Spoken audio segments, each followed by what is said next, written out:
nossos pés. Um diálogo ficou imortalizado na psicosfera do nosso planeta. O nosso planeta, ele é gerenciado por nosso Senhor Jesus Cristo. E esse diálogo aconteceu em um plenilúnio, na lua cheia, como estamos vivendo agora. E foi um diálogo muito importante, que através dele ficou conhecida a doutrina das vidas sucessivas.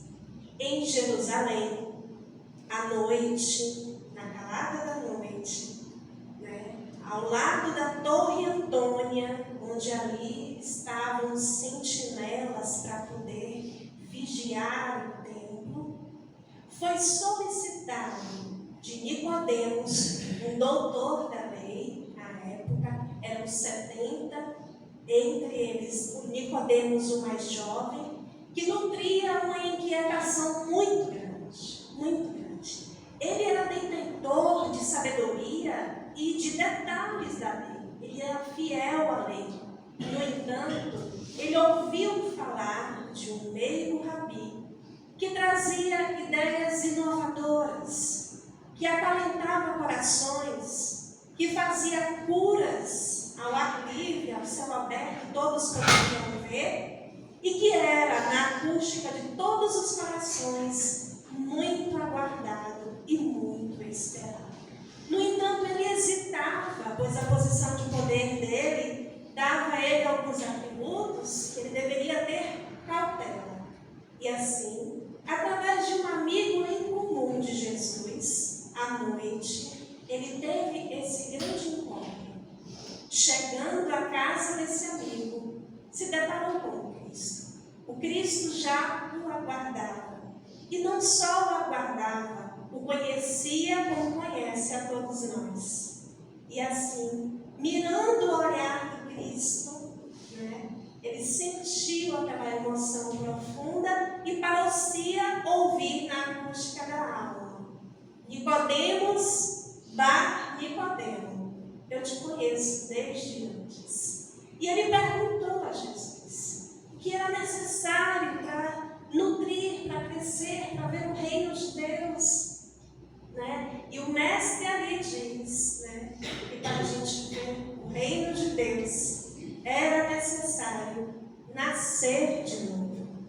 Uma certa inquietação na hora do trio. Como assim nascer de novo? Voltar ao ventre da mãe para poder nascer de novo? Muito estranho. Mas ao mesmo tempo, como ele era muito estudioso, ele lembrou dos Esseus, que também falavam sobre reencarnação. Ele lembrou dos egípcios, ele lembrou dos gregos. Então, todos eles tinham razão.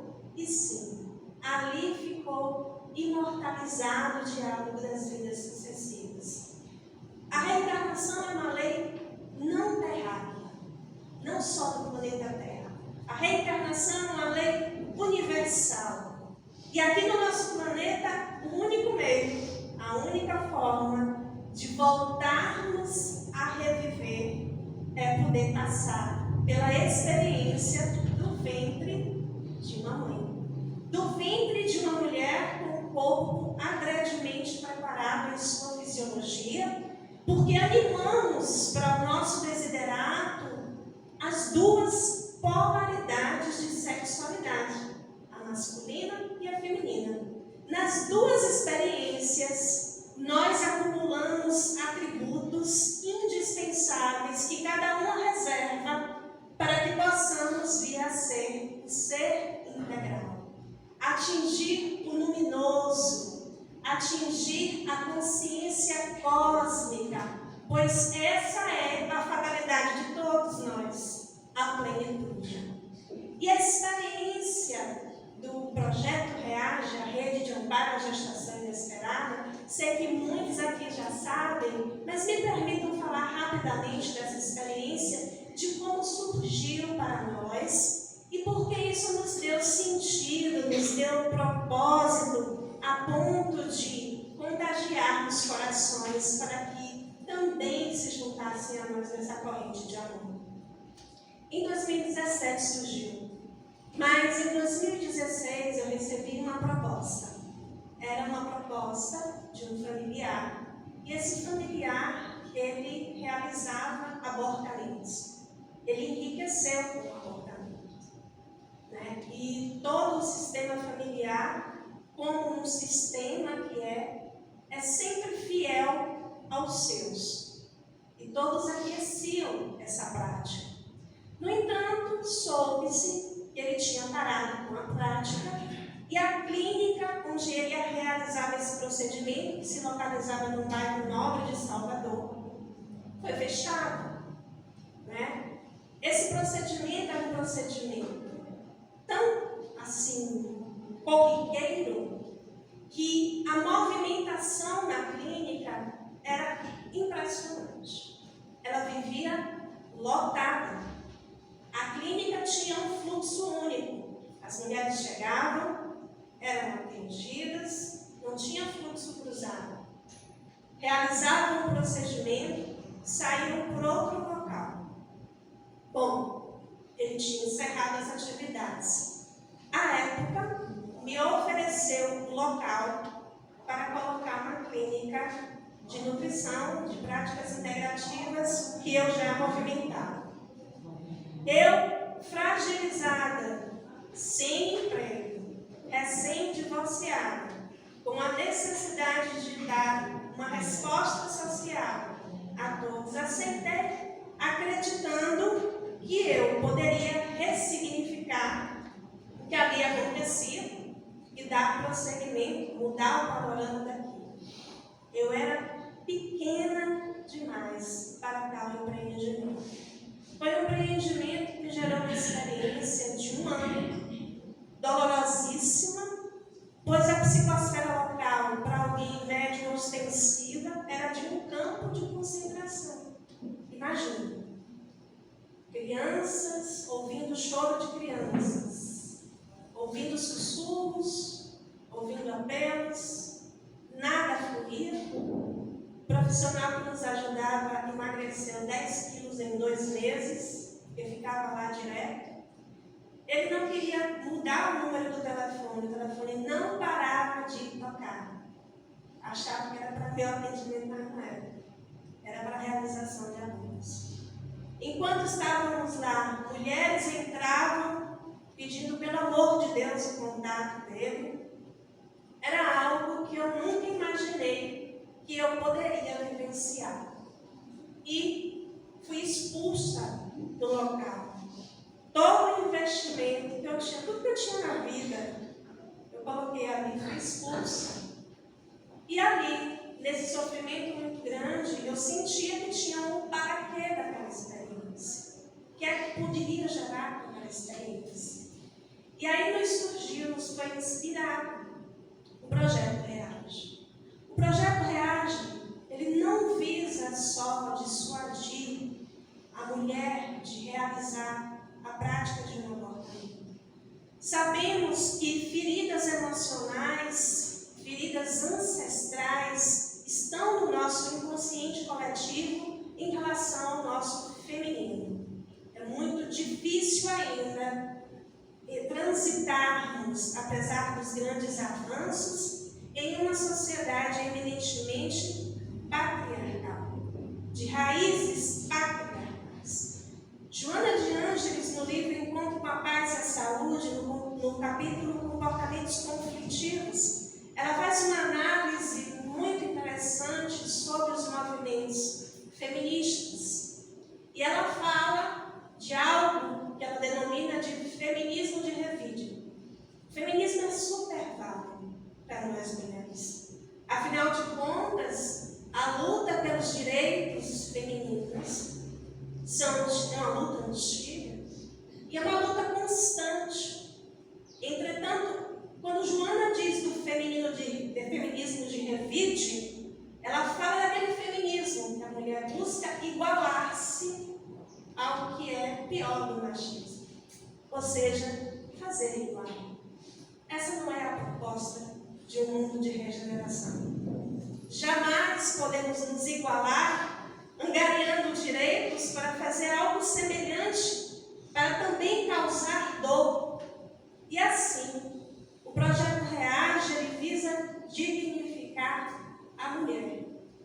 Porque uma mãe esclarecida, cuidada, amparada, fortalecida, ela automaticamente vai maternar o seu filho da melhor forma.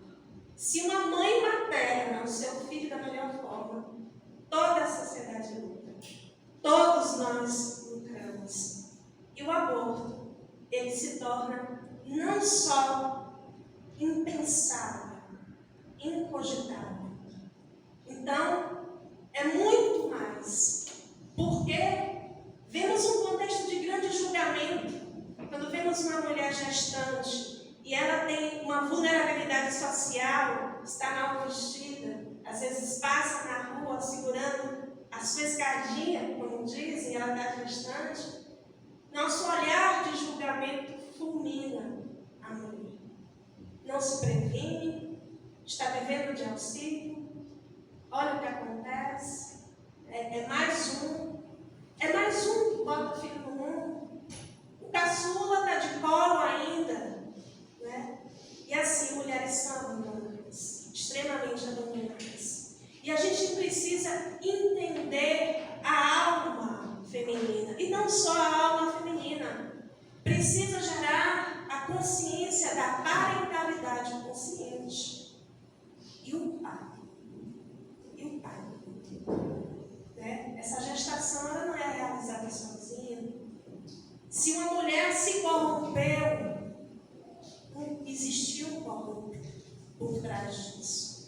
E a gente precisa ficar muito atento a essas questões. De lá para cá, de 2017 para cá, foram muitos casos, muitas histórias de vidas impressionantes que nos nutriam cada vez mais a entrar nesse universo feminino. Porque precisamos, enquanto mulheres co-criadoras, que somos todas nós, muitas não maternam, muitas não geram do próprio ventre. Mas a sua fisiologia, ela é co-criadora. É natural da mulher maternar. Maternamos todo mundo, maternamos o tempo inteiro. É absolutamente natural. E o direito ao corpo, ao nosso corpo, nós temos. Mas vida é bem outorgado, como diz a nossa doutora Marlene Nobre, que nos deixou um legado inigualável em relação à defesa da vida. O nome desse seminário, O Clamor da Vida, é o nome do livro da doutora Marlene Nobre. Né? O livro é O Clamor da Vida, reflexões sobre o aborto intencional. E Deixe-me Viver também é um livro do nosso Luiz Sérgio, pela Benjamin Pacheco. Um livro que traz detalhes, é uma leitura simples, né, mas intensa, dos bastidores do mundo espiritual. O abortamento provocado, longe de ser uma questão religiosa, até porque diversas correntes religiosas e diversos credos falam a mesma língua, é um posicionamento moral, ético, social, e é dever de todos nós estarmos alinhados com a natureza de luz que nós somos, como aquela casca de uma cebola. A gente vai tirando, e lá dentro existe um cerne mais puro. Esse self de luz, ele precisa se apresentar, porque para um mundo regenerado, é necessário pessoas regeneradas. E pensar no abortamento provocado e outras práticas de assassinato, como eutanásia, suicídio assistido, pena de morte, homicídio, qualquer tipo de execução, não combina com o que nós buscamos quando, por exemplo, adentramos a egrégora de uma casa espírita tão bem preparada para a nossa evolução e para o nosso esclarecimento. Então, o projeto Reage é uma causa para a mulher. Nossa identidade visual segura um útero e dentro desse útero também está sendo gestada uma mãe que está gestando. Então, o Reage tem diversas ações. Uma delas é quando nós vamos práticas integrativas, educação em saúde, práticas terapêuticas, fortalecimento do vínculo mamãe e bebê, fortalecimento da parentalidade de todos que estão envolvidos, acompanhamento no pós-parto, chamado resgate da mãe, porque ninguém pensa em puerpério, né? Quem é mãe aqui sabe o que é puerpério. Puerpério é uma fase intensa, mas fácil. E precisamos pensar nisso, porque essa mãe precisa estar fortalecida para poder maternar seu bebê da melhor forma. Pensamos em campanhas para a maternação, para o enxoval, para a entrega do farnel, né? Tudo visando o acolhimento da mulher, pelas duas vidas, ou mais vidas sempre. Recentemente eu recebi um relato muito interessante, muito forte, de uma amiga, que me falou que aos 20 anos interrompeu uma gestação. Ela tinha um problema ocular significativo, e na época ela precisava usar uma droga nova, um tratamento, e o médico alertou que ela não poderia engravidar. Porque se ela engravidasse, as ocorrências do metabolismo iria alterar a pressão ocular e ela iria perder o globo ocular, o que estava comprometido. E aí ela, desesperada, recorreu a uma clínica de aborto que foi indicada pelo próprio médico, realizou o procedimento, saiu de lá destroçada, porque ela queria resgatar a sua visão, ela não queria ficar cega. E o processo da culpa foi tão grande que, mesmo interrompendo a gestação, a pressão do globo ocular foi elevada e ela perdeu a visão. Então, a ilusão de se livrar de um problema, muitas vezes acarretamos outro problema. Outro caso recente de uma pessoa que me disse que era adolescente, tinha 13 anos, engravidou de uma namoradinha. Quando estava no 5º mês de gestação, a mãe levou ela para poder fazer a prática do aborto, inserir uma espécie de sonda. Ela foi e nem sabia o que estava acontecendo. Ninguém avisou a ela que ela ia abortar. Ela me disse que, apesar dos 13 anos, ela já estava nutrindo o sentimento de maternidade. Ela já estava ali pensando no bebezinho, já se mexia no que ia fazer, planos. E aí, a mãe e a tia levaram ela à força para abortar. Ela passou pelo processo doloroso e expulsou o bebê de 5 meses em casa. E ela ouviu o bebê chorar. Ela ouviu o choro.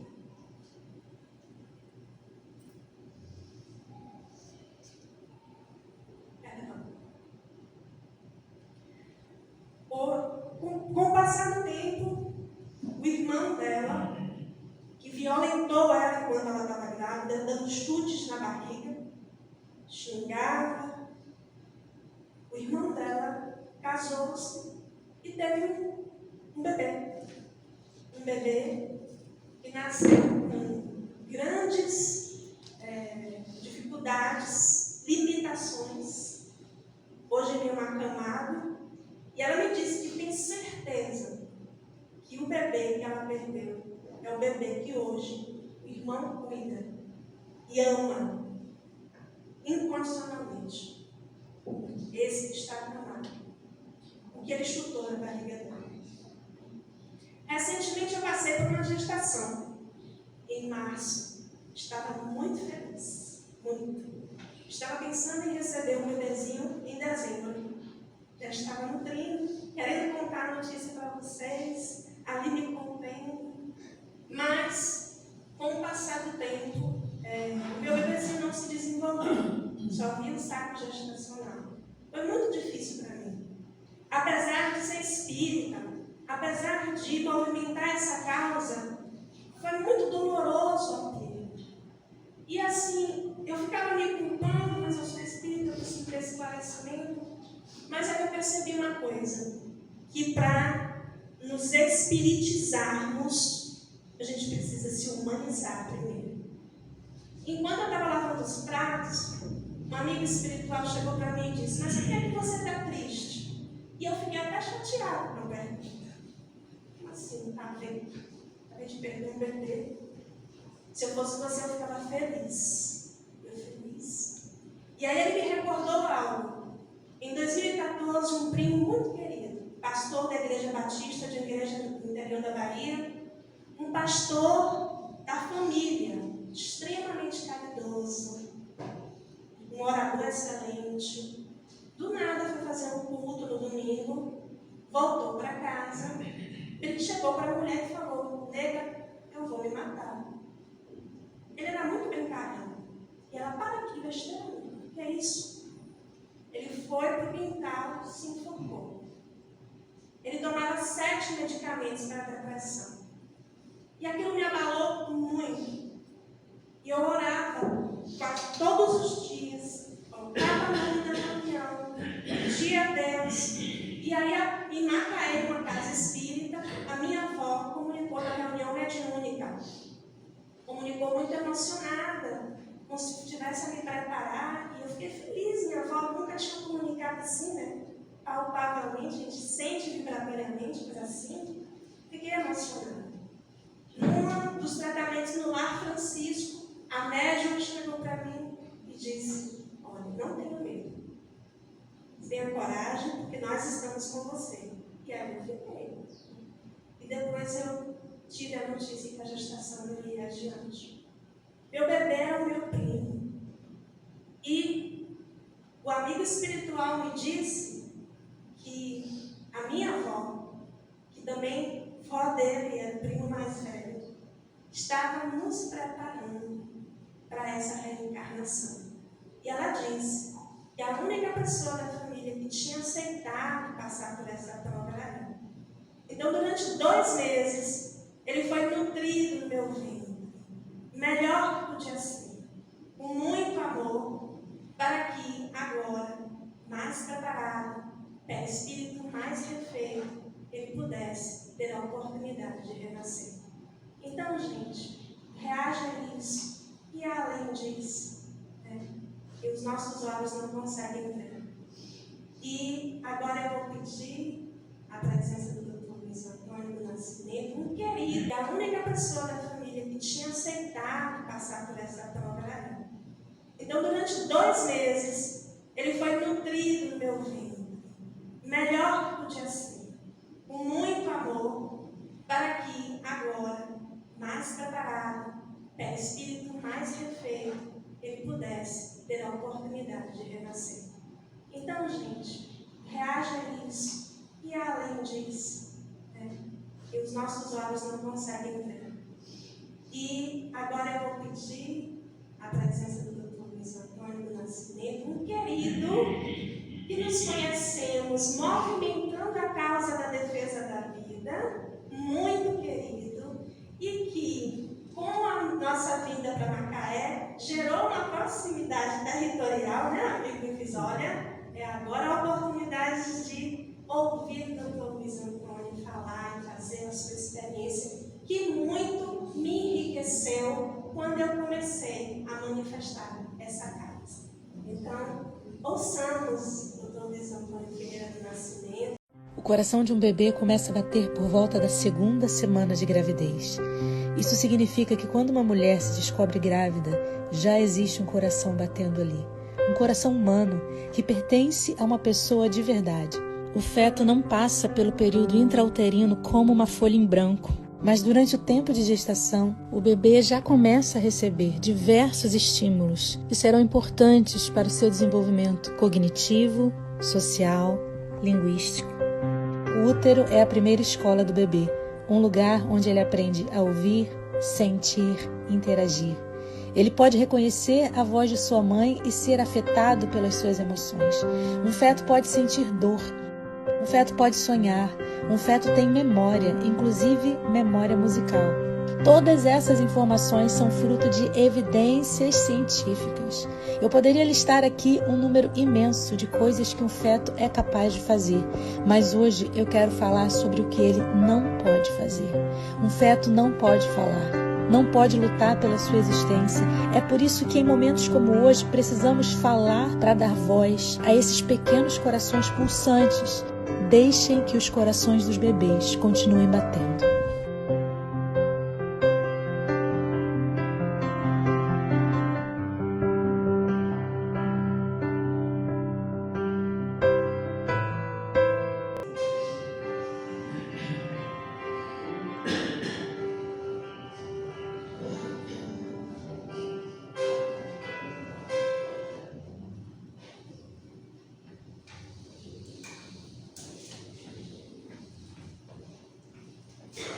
Bom dia a todos. Que as nossas palavras sejam de agradecimento a Deus, a Jesus, primeiro por essa oportunidade de estarmos vivos nesse mundo maravilhoso. Que dia lindo! Um mundo chamado mundo de provas e expiações. Nosso mundo de provas e expiações é um pouco pesado, né? É difícil, né? É um mundo que a gente precisa para se curar de uma doença que todos nós temos, duas na verdade. Eu costumo perguntar assim, quando eu vou dar palestra, pergunto: é bom sentir dor? Seria bom que a gente nunca sentisse dor? Imagine se a gente andasse numa estrada escura, pisasse um prego e você não sentisse dor. Essa dor, você não sente a dor, o prego fura o seu pé, atravessa o seu pé, você continua não sentindo dor. E a dor daqui a pouco ela vai ela não vai aparecer e você vai começar a ter uma infecção no pé. Você vai começar a ter, talvez, gangrena. Pode perder o pé, a perna, talvez a própria vida. Então, gente, a dor é boa. A dor é necessária. A diferença é, a dor é necessária. O sofrimento é uma opção. O que é o sofrimento? O sofrimento é pisar no prego. Continuar pisando, mesmo doendo. Que absurdo. A gente pisar no prego, já pisando mesmo doendo. Mas a gente, todos nós, eu costumo dizer que estamos há várias encarnações com 2 pregos, um em cada pé. Um desses pregos chama-se orgulho, outro prego chama-se egoísmo. Então nós estamos vindo encarnação após encarnação, talvez não tirando direto, mas deixando esse prego mais fino, mais fácil de tirar. Então, o médico dos médicos, ele nos ensinou, através dos evangelhos, ele nos ensinou como nos curar, através do unguento da caridade, a gente cura o egoísmo, e da humildade a gente cura o orgulho. Se estivesse em algum lugar, algum planeta que tem gente precisando da nossa ajuda agora, se a gente estivesse vivendo um planeta em que está todo mundo bem, a gente cheio de dívidas a resgatar, não tem com quem ajudar. Você conhece alguém que nunca precisou de ajuda? Quando a gente precisa de ajuda, é mais difícil até pedir do que propriamente sair para ajudar alguém. Então, todos nós que precisaremos de ajuda, todos nós vamos ter que tirar o prego do orgulho e pedir socorro. E é isso que a gente tem, essa oportunidade ótima e esplêndida que Deus nos deu. E a gente não deve negar a ninguém essa mesma oportunidade. Eu costumo, em todas as vezes que eu falo sobre esse tema que é o comportamento, eu costumo sempre dizer que quando a gente fala sobre o abortamento, a gente tem que falar sobre 2 seres humanos. E eu sempre procuro falar em termos científicos, não em termos religiosos, porque nem todo mundo tem a mesma religião, inclusive as pessoas algumas podem até dizer que tem religião, mas não são praticantes da religião. E eu procuro sempre falar de forma científica. Então, em primeiro lugar, eu costumo perguntar: quando a gente vê uma mulher que está grávida, a gente fala assim, ela vai ter um bebê? Não, ela não vai ter um bebê, ela já tem um bebê. Esse bebê já existe nesse planeta, dentro do seu ventre. Então a gente tem que parar de pensar que vai ter um bebê, esse bebê já existe. Então, em primeiro lugar, a gente tem que pensar que quando falamos sobre gravidez, falamos de 2 seres humanos. Agora vamos falar sobre, em relação ao espiritismo, né? Por quê? Então, agora, quando começa a vida, né, cientificamente, a gente vai falar daqui a pouco, mas eu diria até que o corpo que vai ser gerado já é esperado. Então já tem um espírito planejado para aquele corpo, desejando aquele corpo. Aquele corpo está planejado para aquele espírito. Então, nós temos necessidade de voltar à Terra. E o único caminho que temos para voltar à Terra é o ventre materno. Algum ser humano é capaz de viver sem beber água? Algum ser humano é capaz de viver sem comer? Algum ser humano é capaz de viver sem respirar? Vocês conhecem algum ser humano que não tenha passado por um ventre materno? É o portal da encarnação. Então é importante que a gente cuide desse portal. É importante que a gente faça a nossa parte também. Geralmente quando eu falo sobre esse assunto, eu sempre assim, é um pouco pesado esse assunto, né? A gente, se possível, a gente não quer nem conversar sobre isso, porque realmente é doloroso. Mas vamos conversar sobre esse assunto de uma maneira mais espírita. Aí me corre sempre uma palavra na minha mente. Esse assunto que causa tanta dor. O que a gente pode, que palavra a gente pode falar em relação a esse drama? A palavra é misericórdia. Temos que ter misericórdia. Primeira misericórdia é com as mulheres, que às vezes não preparadas, ninguém pensa nesse assunto, porque é um assunto pesado, então nunca chega a ter uma preparação, como estamos fazendo agora, para um assunto tão importante. E, pelo contrário, elas têm uma preparação para banalizar a vida. A gente vê que as mulheres não estão recebendo informações de como é importante cuidar do seu corpo, cuidar do seu tempo, né? E acaba que nós vivemos uma época em que a busca do prazer é mais importante até do que a própria vida. E de forma simples, uma forma de que a pessoa não pensou no assunto, diante de uma gravidez inesperada, ela fica desesperada. E aí os argumentos que ela já ouviu em locais que não são próprios para a misericórdia, acaba fazendo com que ela possa ter uma decisão equivocada. Decisão equivocada é essa, que também vai custar para ela grande força, custar a própria vida. Então, misericórdia também para essas mulheres que perderam a vida ou ficaram com sequelas por conta de uma decisão equivocada, praticamente imposta pela sociedade. Eu escolhi esse assunto, gravidez por estupro, risco de morte maternas e graves anomalias fetais, porque nós estamos vivendo um momento, eu que espero que não aconteça, mas provavelmente o aborto pode ser legalizado no Brasil. O sistema está se fechando de modo que isso possa acontecer. E esses 3 casos, que eu vou tentar falar agora, são os 3 casos onde a lei não pune.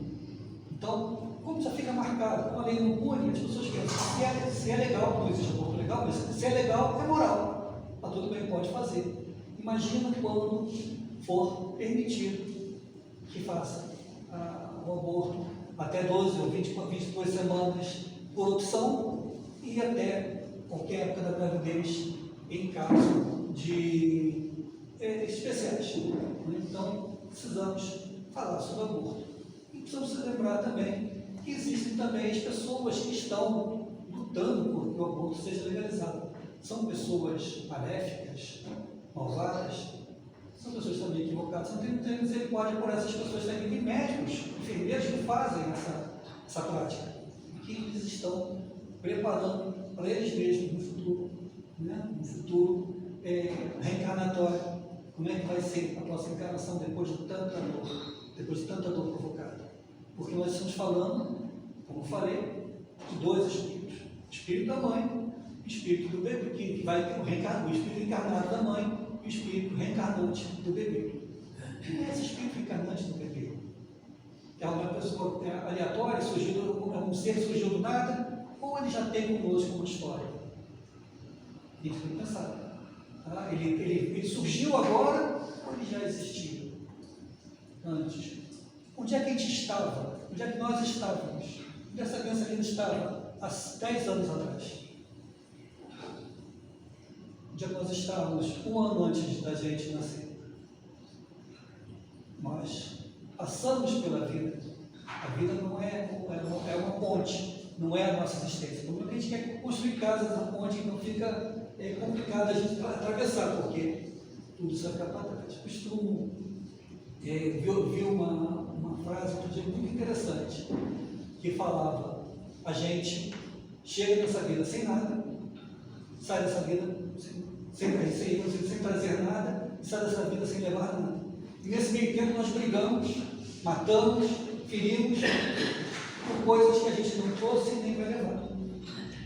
Então a gente precisa refletir o que realmente é importante. Então essas pessoas também que estão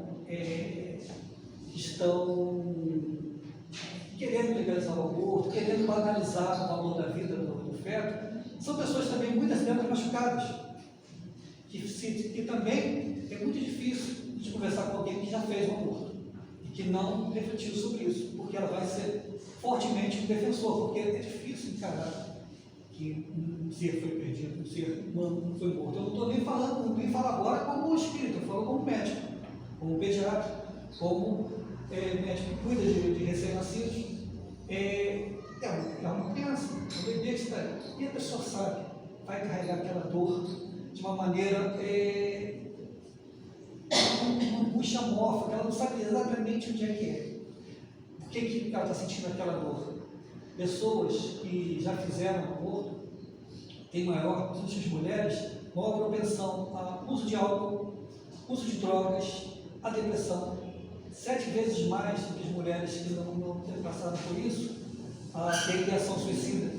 Então, o aborto machuca também a mulher profundamente. Por quê? Ela fica olhando de uma das reuniões que a gente fez para fazer multiplicadores em defesa da vida. Uma das senhoras, que tem uns 60 anos, ela falou naquele grupo que 45 anos antes, uns 40 anos antes, a mãe dela tinha levado ela para fazer um aborto. E até hoje, sempre quando ela via uma criança, ela tinha 1 ano que tinha feito aborto, ela via uma criança, assim, podia ser meu filho, de 3 meses. Quando eu via 2 anos, e até hoje, quando ela via um homem de 40 anos, ela pensava, podia ser meu filho, minha filha. Ou seja, aquela dor. E ela chorou, porque foi a primeira vez, desculpa, eu fugi aqui do microfone, foi a primeira vez que ela falou isso para alguém. Ela carregou aquela dor, ela sequer podia dizer, porque ela tinha medo de ser julgada, por 40 anos. E ela foi acolhida, ela foi amparada. Por quê? Ela estava sofrendo. O filho dela, ou filha, também tem que ser amparado. Mas não podemos esquecer, né, que esses bebês têm uma mãe. Tá? E muitas vezes a gente pode esquecer também que esses bebês têm um pai, porque para haver um bebê tem que ter 2. E esse pai também às vezes vai sofrer. Às vezes o pai, em alguns países, nem querem que seja feito o aborto. Só que a mulher que decide, e o pai vai chorando na porta da clínica, não pode nem entrar. Mas esse pai também que faz, paga e depois se arrepende. Por quê? Então a gente precisa ver o que misericórdia também e esclarecer, mostrar a essas pessoas que isso é um erro, não é certo tirar a vida dos seres humanos, há mais seres humanos que não podem se defender. Outra que a gente não pode esquecer são os bebês, os espíritos reencarnantes que não tiveram a oportunidade de reencarnar completa. Foram abortados. Esses espíritos que já tinham uma missão para fazer, já tinha uma programação reencarnatória, se preparou, teve o espírito dele miniaturizado para poder começar a ligação de célula a célula. Ele, muitas vezes, se é um espírito elevado, puxa, que perda que essa família teve, né? Não vai fazer nenhum estrago na psicosfera da família. Mas, se era um espírito para que aquela família tinha alguma dívida, que ele veio para justamente poder resgatar. Gente, ninguém vem ao planeta Terra para errar. Ninguém vem para o planeta Terra para matar. Ninguém vem para o planeta Terra para roubar. Se a gente erra de novo, são os nossos arrastamentos. É as nossas más tendências que a gente deixa novamente preponderar. Então, temos que ter misericórdia por esses bebês também. Como que a gente pode fazer isso? A gente tentando diminuir que as pessoas façam isso, principalmente através do esclarecimento. A questão aqui tem muitas informações que são falsas, que são divulgadas. E as pessoas acabam achando até que, não, o aborto é um mal necessário. O aborto é um problema de saúde pública.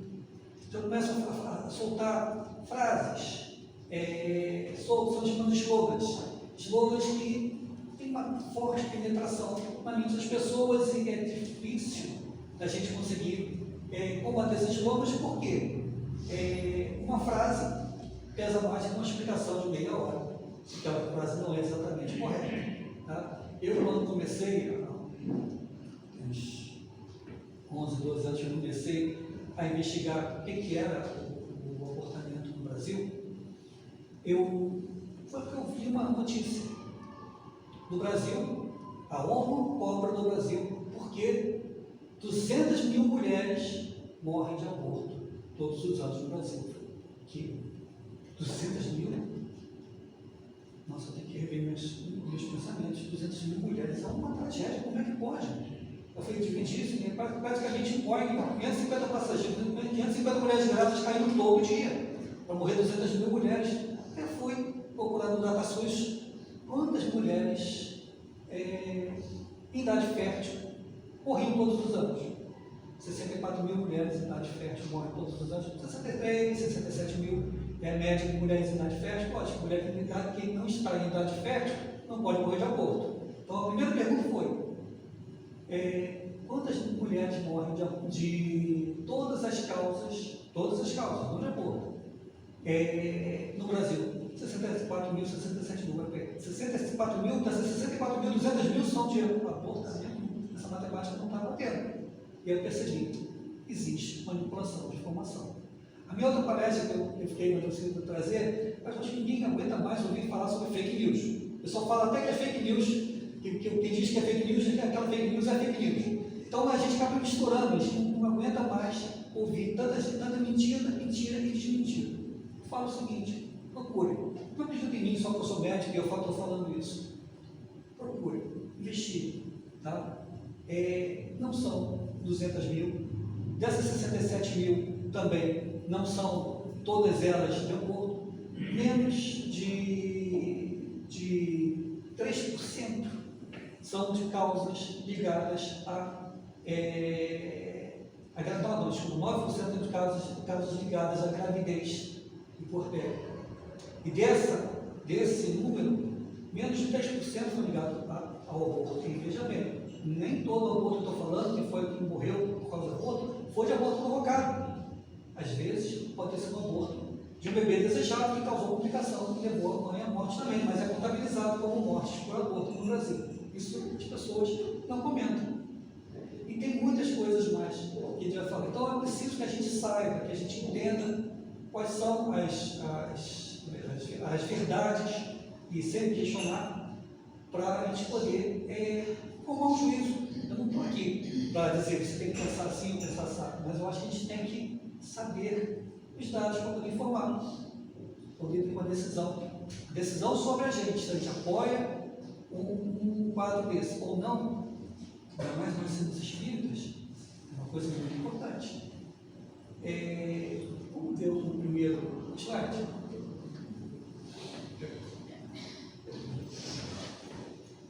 Eu gosto muito de falar dessa parte, aliás, é uma prece que eu leio quase todo dia. Vinde a mim todos vós que estáis aflitos e sobrecarregados, que eu vos aliviarei. Tomai sobre vós o meu jugo e aprendei comigo, que sou brando e humilde de coração, e achareis repouso para vossas almas, pois é suave o meu jugo, leve o meu fardo.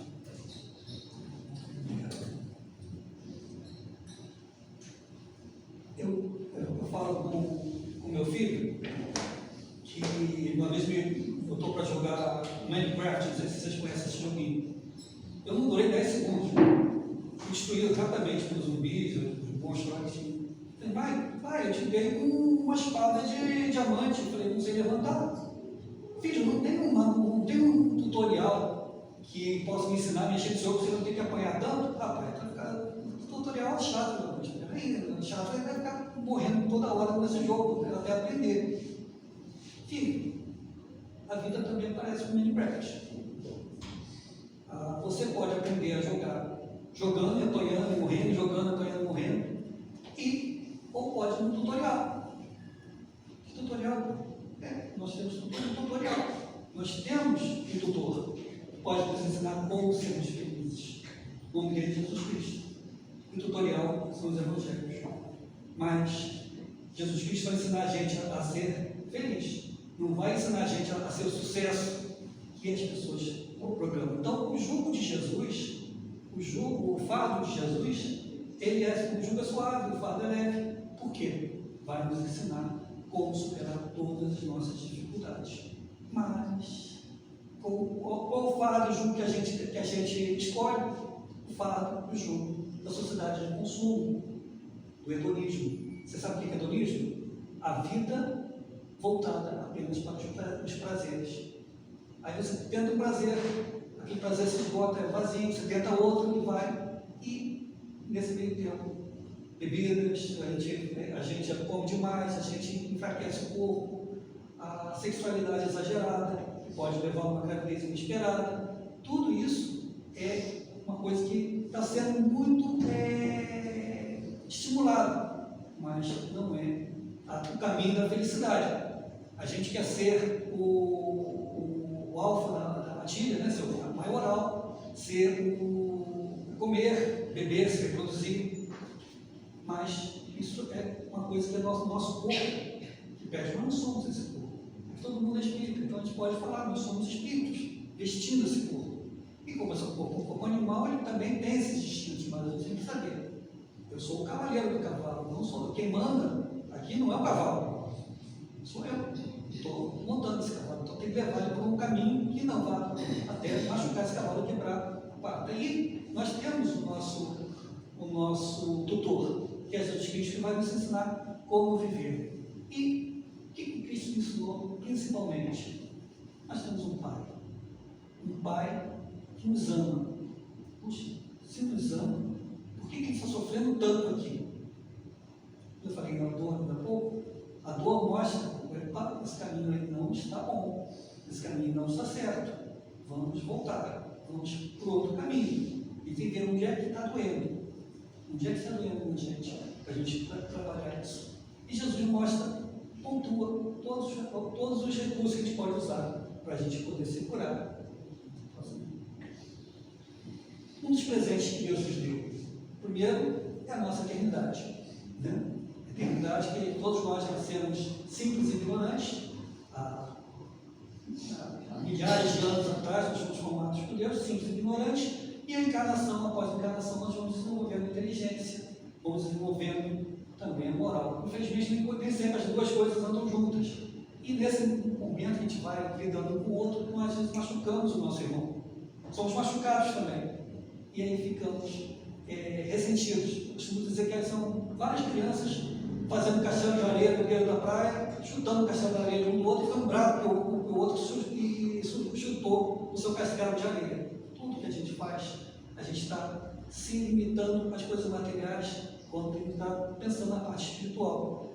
E o que acontece? Tudo é permitido, mas nem tudo me convém. A gente pode fazer, nós temos livre-arbítrio, que é o segundo presente de Deus, temos nosso livre-arbítrio, mas como a gente usa ele, vai ser o pé do nosso sapato, que a gente vai ter que tirar de alguma maneira ou de outra. Próximo. É necessário que venham os escândalos, mas ai daquele por quem o escândalo vem.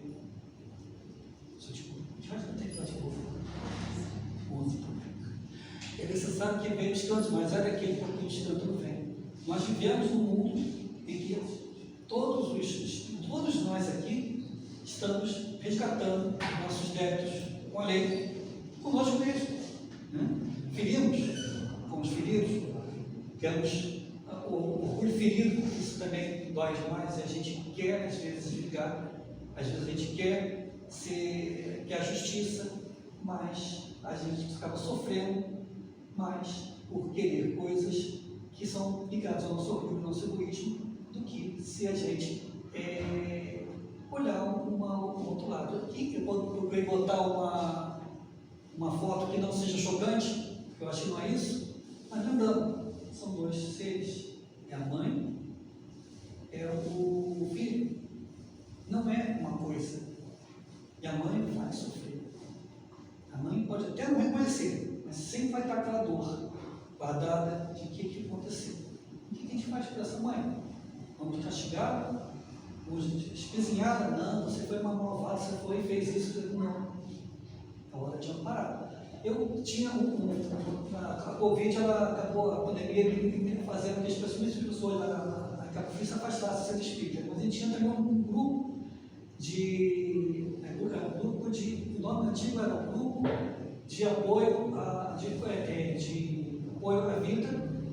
e a gestante e a mulher vítima de aborto. A gente não colocava que a mulher era culpada de um aborto, era vítima de aborto, porque ela foi convencida de que o aborto é uma solução. Depois ela sofria. Né? Então, a gente chega aqui, vê coisas que estão erradas e a gente se mobiliza. Não posso. Isso não está correto, eu não vou fazer isso. Quando você dá a minha vez, eu não vou fazer. Mas a gente não pensa, só está vivendo, passando nossa encarnação, só procurando prazeres. Quando os prazeres cobram, às vezes, um custo alto, a gente acaba que a gente fica sabendo o que fazer. Se o nosso norte é só o hedonismo, é só o prazer, a gente faz a escolha errada. Então, existem 3 casos em que a lei não pune o aborto. Gente, não pune não quer dizer que o aborto é permitido, tá? Não pune significa que, em certos casos, o aborto continua sendo um crime, mas é um crime que não é punido. Por isso que eu queria falar sobre isso, porque já desde 1940 que tem essa lei. As pessoas acabam achando natural. Bom, se foi concebido um estupro, não tem que abortar, né? A lei diz que tem que abortar. Então, existem alguns casos. Não se pune o aborto praticado por médico. O aborto é necessário, senão há outro meio de salvar a vida da gestante. Isso a gente pode esmiuçar melhor, mas se não houver outro meio de salvar a vida da gestante, é natural, né? Se a mulher vai morrer, o bebê vai morrer também. Né? Mas, como a gente vê isso?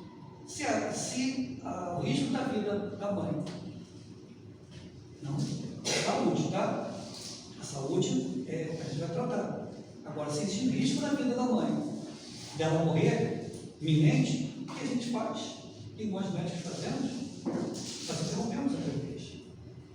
Quer saber? A maior parte das vezes a gente interrompe a gravidez para salvar a vida do bebê. Então, a interrupção da gravidez, o pessoal já associa isso com aborto. Então, isso são eufemismos. Em vez de falar aborto, fala eufemismo, são eufemismos dizendo interrupção da gravidez. Bom, se o bebê tem menos de 22 semanas, ele é um bebê considerado nascituro, imaturo, e ele não vai sobreviver ao parto. Então, naturalmente, ele morrerá.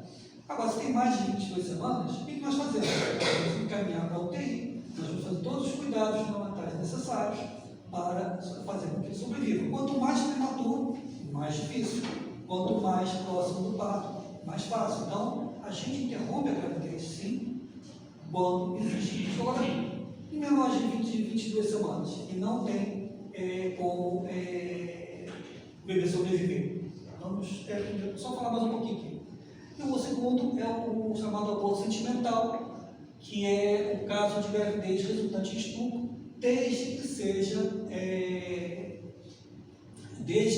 precedido do consentimento da gestante. Não pode fazer o aborto só por causa que foi estupro. No caso que foi até documentado, da menina de 13 anos, provavelmente o que aconteceu foi que a família foi mostrando, menor de 13 anos é considerado estupro.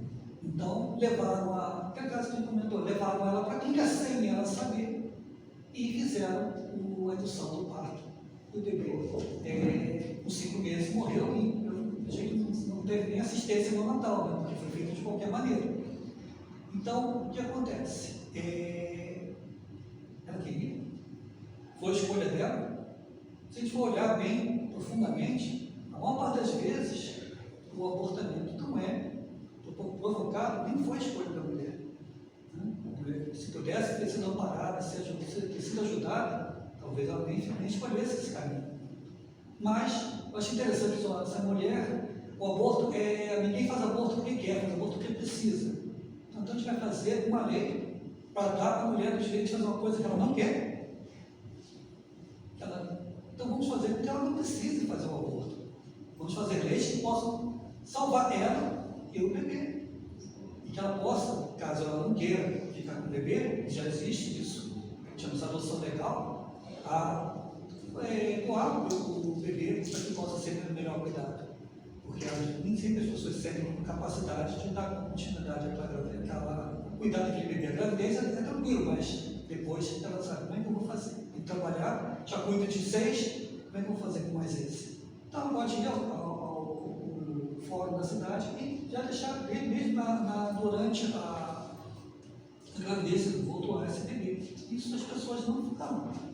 Porque se existe essa opção, para que abortar? Essa mulher não é obrigada a ficar com o bebê. Vai ter que carregar aquela bebê, vai mudar a vida. Não. Mas só empurrada com informações para que ela se machuque e que perca também o seu filho. E o terceiro, que foi a DPF 54, a lição de descumprimento do preceito fundamental. Qual é o preceito fundamental que foi descumprido? Todo ser humano tem direito à vida. É o gemido dos ancestrais, que foi talvez a segunda ou terceira vez nesse assunto em que o Supremo Tribunal Federal invadiu os poderes do Legislativo, tomando essa decisão de que, em caso de anencefalia, poderia ser feito a interrupção que é da previdência. O interessante é que interrompem, mas não fazem a sistolia fetal, porque o bebê, depois eu explico o que é a sistolia fetal, que o bebê provavelmente não vai sobreviver após o parto. Vamos para outro slide. Questão 344. Em que momento do livro dos Espíritos, em que momento a alma se une ao corpo? A união começa na concepção, mas só completa no momento do nascimento. Desde o instante da concepção, o espírito designado para habitar tal corpo, a este se liga por laços fluídicos, que vai se apertando cada vez mais até o instante em que a criança vê a luz. O grito que então a criança solta anuncia que ela faz parte do mundo dos vivos e servidores de Deus. O poético e bonito. Então, célula a célula, o espírito vai se ligando a um novo corpo para uma nova encarnação. E eu falo assim, quando é que o espírito se liga ao corpo? Acho que se liga antes do corpo se formar, antes da fecundação, ele está esperando aquele corpo. Já foi todo feito uma programação reencarnatória, já conversaram com os pais, já fizeram tudo para poder aquele espírito já poder voltar. Então eu diria assim, mesmo antes do corpo ser formado, aquele corpo já pertence a alguém. Eu vi uma vez uma pessoa falando, eu gostaria, achava que isso é importante o espírito se materializar. Porque se ele se materializasse, as pessoas sabem, onde espíritos existem, existe mesmo vida após a morte, porque o espírito se materializou. Aí o espírito com quem estava conversando falou assim, mas isso é possível. Não é possível, é possível. O espírito pode materializar. só que vai ficar muito frágil. É um processo que vai ser muita energia, é demorado. E esse espírito vai vir frágil, ele vai ter que aprender a falar, vai ter que aprender a andar. Ah, mas eu faria de tudo para que esse espírito pudesse sair de nós, para a gente poder entender que existe mais do que apenas a vida aqui. Nós sabemos que você faria de tudo, você já fez por 3. Esse processo do espírito se materializar é o nascimento, a gestação. São os espíritos que estão voltando, se materializando num novo corpo. Aí o Costa fala muito sobre isso. Todos os livros, não é que você sabe quando é que começa a vida. É um livro, todo mundo que já estudou enfermagem, psicologia, medicina, odontologia, pegar todos os livros, o seu Muro, Kate Moore, ele fala sobre o início da vida, o desenvolvimento humano, o início da fecundação, quando os espermatozoides se unem ao ovócito para formar uma única célula, o zigoto. Essa célula é todipotente e altamente especializada para o uso de cada um de nós como indivíduo único. Ou seja, estou falando de religião. A religião que diz que a vida começa na concepção, ou é a ciência? A ciência diz que a vida começa na concepção. É um ser humano. É um ser humano unicelular. Em breve será 2 células, depois 4 células, mas é um ser humano. Um ser humano que já tem um espírito já ligado a essa célula, primeiro, depois as 2, com toda a expectativa de uma vida de redenção. E nesse momento aí, quando acontece que, nesse momento, que você falou, da fecundação, uma dúvida minha, que há muitas casas que pega e congela, faz tanto do óvulo como do sêmen. Como que funciona isso? A gente depois vai fazer uma parte sobre perguntas. Já está feita primeiro, tá? É muito interessante. Muito interessante essa pergunta. Que tem adoções, né? Não? Que tem a questão das adoções, né? Muito interessante. Deus é muito bom. Deus é muito bom. Gente, se a gente soubesse como Deus é bom, a gente não ficava preocupado. Não, nós somos um bom Deus. Tudo que acontece de errado foi a gente que provocou. E olha, a gente provocou foi nessa vida mesmo. Né? Uma vez o paciente perguntou, doutor, como é que eu faço para me curar dessa tosse, doutor? Não aguento mais possível. Eu estava de fumar. Para começar. Eu vou conseguir curar a sua tosse enquanto você não parar de fumar. Então a gente às vezes quer um remédio milagroso, a gente quer uma. Por que está tossindo? Está doendo, né? Você está fazendo mal para o seu corpo. Então a gente precisa entender que Deus é bom. Se a gente sente dor, é dor no presente de Deus, é um aviso. Sofrimento é uma opção. A gente sofre, porque escolhe. Posso continuar? Acelerar um pouquinho. Questão 358. Constitui um crime o aborto voluntário, qualquer que seja a época da concepção? Há sempre crime quando transgredis a lei de Deus. A mãe ou qualquer outra pessoa cometerá sempre o crime, tirando a vida de uma criança antes do seu nascimento, pois impede a alma de experimentar as provas de que o corpo deveria ser um instrumento. Então, interessante que eu só falar, o bebê ainda não é uma criança, ainda é um feto, um embrião, é um aglomerado de células, é uma bolsa de sangue. Bom, a gente tem que codificar o que vai ser o objeto da destruição ou da exploração. Né? Então, acho que o pessoal fala, não é um bebê, doutor, não é uma criança, é um bebê. Eu falo, então me explica para esse pediatra o que é uma criança. Explica para esse pediatra o que é um bebê. Não tem lá no livro de medicina que é bebê. Nós temos zigoto, nós temos moro, nós temos báscula, acontece a alimentação, nós temos um embrião, nós temos o feto, depois o recém-nascido, depois o lactente, depois nós temos um pré-escolar, depois um escolar, depois um pré-público, um adolescente, um adulto jovem, um adulto maduro. Se tivermos sorte, seremos idosos. Então, qual a diferença na linha desse tempo? Você interromper em qualquer momento. Quando é que o ser humano não era humano? Como é que deveria aparentar um ser humano no mesmo instante de existência? Que é a hora da fecundação. Não é para não parecer um ser humano, gente. É difícil a gente ter empatia, mas é um ser humano. Com uma célula só, mas com toda a carga genética única. Metade dela dada pela mãe, através do óvulo, outra metade da carga genética do espermatozoide. Nunca será outro igual. Então, a gente somos gente do ser humano. Eu não estou falando de religião, falo agora de ciência. Seres humanos surgem no momento da fecundação. E crianças, o próprio livro do Espírito fala, é uma criança, tirar a vida de uma criança antes da sua, ele possa nascer e usar o seu corpo como instrumento de evolução, de aperfeiçoamento e até de resgate da relação que tem com aquela mãe. Né? No caso do nascimento da criança, puser em perigo a vida da mãe, haverá crime em sacrificar-se a primeira para salvar a segunda? Preferível é que se sacrifique o ser que ainda não existe a sacrificar o que já existe.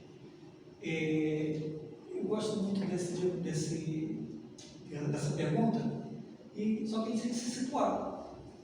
Quando foi que foi escrito o Livro dos Espíritos? Volta meados do século XIX.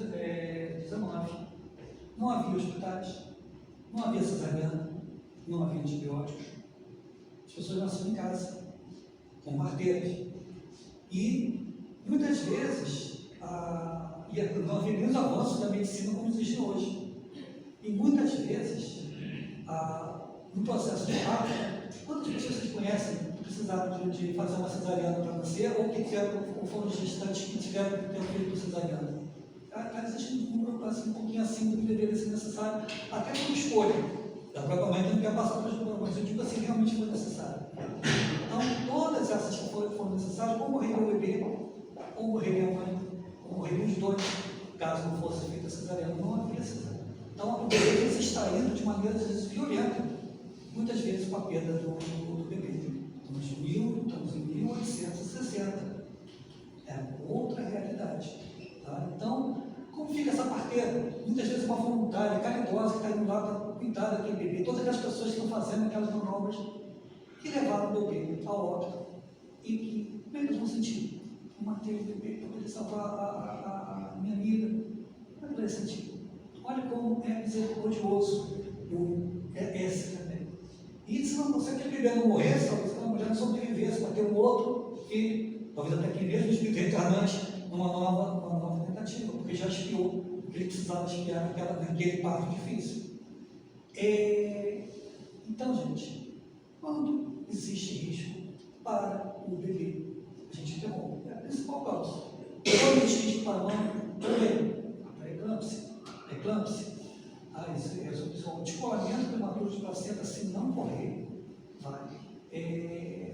vai sobreviver, vão morrer os dois. Às vezes morre um e não morre o outro, mas o nosso objetivo é salvar as duas vidas. E vamos falar de hoje em dia. Quanto que mudou? Como mudou a medicina? E existem casos ainda que se não for interrompida a gravidez até antes das 22 semanas, a mulher morrerá? Sim. Mas eu posso dizer, em 35 anos de prática médica, eu nunca vi. Em caso necessário, interromper a gravidez para salvar a vida da mãe. Interromper a gravidez quando o bebê ainda é imaturo. Já vi várias vezes interromper a gravidez porque a mãe estava entrando no descolamento de placenta, como eu falei outras coisas. Mas talvez só um, que é o caso da gravidez ectópica, a gravidez tubária. Tem gente que fica sentindo mal porque teve uma gravidez ectópica, teve que interromper. O bebê estava vivo, tá? Mas é impossível um bebê se desenvolver dentro da trompa de falópio. Vai estourar, vai sangrar, os dois vão morrer. Só uma questão de tempo. Então, se faz a interrupção, se poupa a outra trompa, o espírito reencarnante pode até tentar voltar para outra trompa, mas se a mulher morrer, não haverá mãe para poder receber aquele bebê. Então, tirando talvez, esse tem alguns outros casos, mas talvez, acho que eu nunca vi 35 anos. Tirando talvez esse, o único caso que eu vejo que a mulher realmente, se não interromper a gravidez, irá morrer. E o bebê também não estará pronto para sobreviver sem a mãe. Vamos dar uma olhada para vocês. Olha, não se põe aborto praticado por médico, não pode fazer qualquer pessoa fazer aborto, fazer a interrupção não. É chamado aborto necessário. Se não há outro meio de salvar a vida da gestante. Ou seja, não é em caso de risco de saúde, qualquer gravidez. tem algum risco para a saúde da mulher. Né? Todos nós temos risco da nossa saúde. Estamos vivos. Só não pode morrer quem já morreu. Então, todos nós estamos em risco de adoecer e morrer. Então, a gravidez também pode acontecer. Então, pode ter risco à saúde, como assim, saúde física, não pode ser mental também. Então, a gente tem que ser bem exato no significado das palavras para não deixar espaços para poder ser comprometida a vida das binômios mãe e filho. Próximo. Aqui, ó. Gravidez é tópico que eu botei em primeiro lugar. São os casos que podem colocar em risco a vida da mãe. Câncer uterino com necessidade de retirada total do órgão. Aí, se não fizer isso, a mãe vai morrer. Insuficiência grave dos órgãos sistemas. Uma pessoa com insuficiência cardíaca congestiva, insuficiência respiratória grave, insuficiência renal não vai aguentar carregar. Eu nunca vi, mas é uma das coisas que pode acontecer. Descolamento prematuro de placenta em qualquer época da gravidez, eclâmpsia, a gente interrompe a gravidez e passa a os dois. Se não interromper, vai morrer a mãe, vai morrer o filho. Tanto como descolamento prematuro de placenta. E morre da forma com a espécie de câncer de placenta. E o bebê não sobrevive, se deixar, o bebê não vai sobreviver, a mãe vai morrer também. Então, são os casos em que a interrupção da gravidez é necessária para salvar a vida da mãe. Aí no item 4, você fala de descolamento total da placenta. Descolamento total da placenta. Porque às vezes escola um pedacinho e a gente faz um tratamento conservador. Então, não há outro jeito de salvar a vida da mãe. Já está descolando, a luta começou a sangrar, pode colocar risco de vida da mãe. A minha esposa, na segunda gravidez, aconteceu isso. Ela teve descolamento de placenta. Só que provavelmente não foi total, né? Mas por que aconteceu isso? Porque ela estava com toxoplasmose, ela escolheu a toxoplasmose durante a gravidez e não sabia. E aí, mas aí foi feito o tratamento e já estava já no 7º mês, aí deu para segurar até o 8º mês. E aí, né, nasceu minha filha. E aí, claro, nasceu o toxoplasmose, descobriu logo no 2º mês, tratou, ela ficou com algumas sequelas, né, por conta disso. Mas hoje tem uma vida praticamente normal, ela tem visão subnormal, né? Mas ela vive, ela tem o emprego dela, tem a casa dela, tem a família dela, teve uma filha depois casada, entendeu? Então, normal. E apesar de ter tido descolamento e uma doença congênita também, que poderia. Então, aí foi o que você falou, né? Não, estourou não, tira logo essa doença, na verdade. Não é necessário, é um descolamento completo da placenta, né? Que é prematuro e que ela vai descolar, mas tem que descolar depois que o bebê nascer, não pode descolar antes, porque o bebê respira pela placenta, né? Eu tive descolamento ovular, a placenta rasgou assim, né? Aí o óvulo ficou pendurado. Mas aí começou, porque minha mãe ficou médico ficar 3 meses deitado. Mas ele falou, se você levantar, você vai perder. E o bebê sobreviveu. Minha filha. Graças a Deus. Vamos ver o próprio slide? Olha só, o caso de uma gravidez ectópica, né? Aqui é o ovário, aqui nós temos o útero, tá? Aqui que o bebê se desenvolve. Aqui é a trompa de Falópio, o ovário fica aqui, não está aparecendo nessa, mas aparece ali. Ele vai, o folículo vai explorar, vai cair aqui e vai ser levado para dentro da trompa de Falópio. Os espermatozoides do pai vão encontrar o óvulo aqui, mais ou menos no terço inicial da trompa, e vai descer até se implantar no útero. Essa descida demora de volta de mais ou menos 3 a 4 dias para acontecer. Só que às vezes, por algum problema, expressão, com certeza, o bebê se desenvolve aqui e não aqui. Vai estourar. Qual é o tamanho disso aqui? Não tem estrutura para receber o bebê. Até às vezes, caso o bebê foi fecundado e ficou para fora, já nasceu. Mas aqui, impossível. Impossível. A mãe vai morrer, com certeza, e o bebê imediatamente após. E do bebê sem cérebro? Vou chegar lá. Vamos próximo. E gravidez da puberdade? Seria uma sentença inevitável de morte? Estava pensando no Márcia um pouco, né?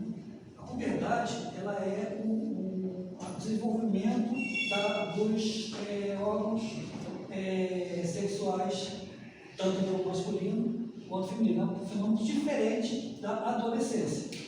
A adolescência é um fenômeno psicológico e social. Puberdade é um fenômeno biológico, é o corpo da criança se transformando de um adulto.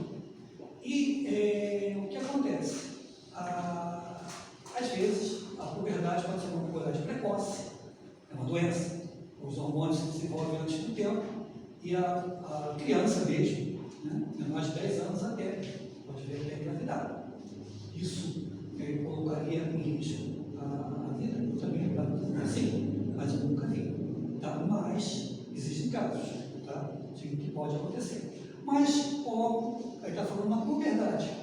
Bom, não já nem a puberdade, porque já se completou a puberdade, agora aquela menina, aquele menino, já estão maduros sexualmente. Se fosse no século antes da Revolução Industrial, ele já estaria trabalhando, o pai já estaria trabalhando, a mãe já estaria aprendendo a cuidar da casa, com 13, 14 anos. Nossas trisavós e trisavós estavam casando. Era assim, antigamente. E estava conversando, estava até dando uma pesquisa. Com que idade a Maria, antes de Jesus, concebeu Jesus? Pelo que eu procurei, de 13 a 14 anos. Foi quando aconteceu a concepção. Teve Jesus com 13 e 14 anos. Naquela época, uma pessoa de 13 e 14 anos já era adulto. Biologicamente, adulto, porque não existia a adolescência. A adolescência se prepara para poder viver a vida num mundo cheio de competição. E você tem que estudar tanto, antigamente não era tanto assim. Então, a pessoa chegava aos 13, 14 anos, já era adulto no século XVIII. Então, gravidez da puberdade, com uma sentença inevitável de morte. Próximo. Esse é acho que é de 2013, se não me engano, é a Educação Básica à Gestação de Alto Risco. Tá? As adolescentes grávidas não possuem maior risco clínico e obstétrico em relação às grávidas de outras faixas etárias, só pelo fato de que são adolescentes. Uma assistência pré-natal adequada é fundamental para garantir o baixo risco. No entanto, é preciso estar atento às gestantes, da faixa etária entre 10 e 14 anos, pois apresentam maiores riscos maternos. Quando existe risco de vida, o que nós médicos fazemos? Quando existe iminente de vida, não precisa. O artigo 128, a interrupção necessária. Então, se está colocando risco da vida da criança não, da pública, né, da puberdade, ou em qualquer idade, o médico vai interromper. É a nossa obrigação. Pois a fisiológica maternos. Entretanto, quando nós recebemos atenção qualificada, os resultados se aproximam daqueles da população em geral. Então, é um mito, né, de que o adolescente grávida irá morrer. Tá? Todos nós podemos morrer, mas não necessariamente, né, nesse caso e disso. Próximo, mais rápido. No dia 14 de maio de 1939, a menina peruana Lina Medina, de apenas 5 anos de idade, deu a luz ao menino, fato que tornou a mãe mais nova do mundo, nascida em Trincapo, no Peru. Aqui ela com o bebê e aqui ela com o ela cresceu como se fosse irmão dela até os 10 anos, que explicava para ele que ele não era irmão, era filho dela. Óbvio que ela foi violentada, né, gente? E ela nunca disse o que aconteceu. Próximo. Medina Vasca, com 107, ela está viva até hoje. O filho morreu com 50 e tantos anos. Teve um filho aos 5 anos, e além disso, a gente aconteceu como também nunca revelou o nome do pai da criança. Também passou a vida na pobreza. Ela teve um filho com 5 anos de idade, num país pobre, com poucos recursos, e as vidas foram salvas. Hoje em dia, não sei se uma dessas duas vidas não estaria aí na foto. Pode ir. Eu soube dessa notícia assim, para mim, eu até achei que fosse uma fake news, né? Porque eu não imaginava que uma menina de 7 anos pudesse estar usando. Isso é uma doença, chama-se puberdade precoce. Ela tinha os hormônios estão desregulados e o aparelho reprodutor se desenvolveu antes do prazo. E acabou atraindo a atenção de pessoas sem escrúpulos, né? E ela acabou engravidando. A DPF 54, a eugenia dos bebês ancestrais. O primeiro passo para ser identificados com anomalias graves, aqui o bebê ancestral que diz que não sobrevive. Acho que essa é a vitória de Jesus O nome dela é que ela viveu até 2 anos e meio, se não me engano. E era xodó da família. Pode, próximo. Nada, a Joana de Anjos fala, né? Nada no universo ocorre como um fenômeno caótico, resultado de alguma desordem que nele predomina, o que parece casual, destrutiva, sem efeito de uma programação transcendente que objetiva a ordem e a harmonia. Eu costumo perguntar, Deus joga dados? Deus estava distraído quando aquela se desenvolveu uma anencefalia? Sabemos, é uma expiação, né? Então Deus não erra. Quem erra somos nós, né? Mas Deus não erra, existe uma razão por tudo acontecer. Próximo. A imensa gama de instrumentos utilizados para o suicídio, o que é praticado por armas de fogo mediante queda de espetaculares edifícios, abismos, desarticula o cérebro físico e praticamente o aniquila. Não ficarem aí, porém, os danos perpetrados, alcançando os delicados tecidos do corpo perispiritual, que se encarregará de compor os futuros aparelhos materiais para o procedimento da jornada da evolução. É inevitável o renascimento daquele que assim buscou a extinção de sua vida, portanto, degenerescências físicas e mentais, particularmente a anencefalia. Então, quer dizer que se eu estiver andando na rua, caindo uma pedra esmagar na minha cabeça, eu vou nascer com anencefalia na próxima encarnação? Não, gente. Não é a pedra que esmaga a minha cabeça que vai fazer isso comigo. Isso foi expansão, ou distração, já está tomando prestar atenção no durante o ano. Mas não foi a pedra que vai mexer com o meu corpo espiritual, com o meu espiritual. É a intenção de destruir. Isso sim pode afetar o nosso corpo espiritual. E aí, como é que fica? Vai ter que voltar na próxima encarnação para regenerar esse corpo. E aí o que acontece? Também a pessoa que vai levar aquele bebê naquela encarnação, provavelmente outra encarnação talvez tenha sido até a causadora do suicídio. Não, você é meu amigo, tua família, amigo, tua negócio é parte, você me paga toda essa dívida. Aí a pessoa não consegue e se mata. Meu amigo, o que eu fiz com você? Queria tanto te ajudar. Aí ela nasce na outra vida como mulher para engravidar, só que na hora, o orgulho, o egoísmo, fala, mas eu não quero ter um filho assim não, isso é uma aberração, eu não quero não. E aí, aquela relação que podia ser, nem ia durar para sempre, né? Que poderia ser de redenção, de reconciliação, foi destruída em termos de mais ressentimentos. Pode ir, posso?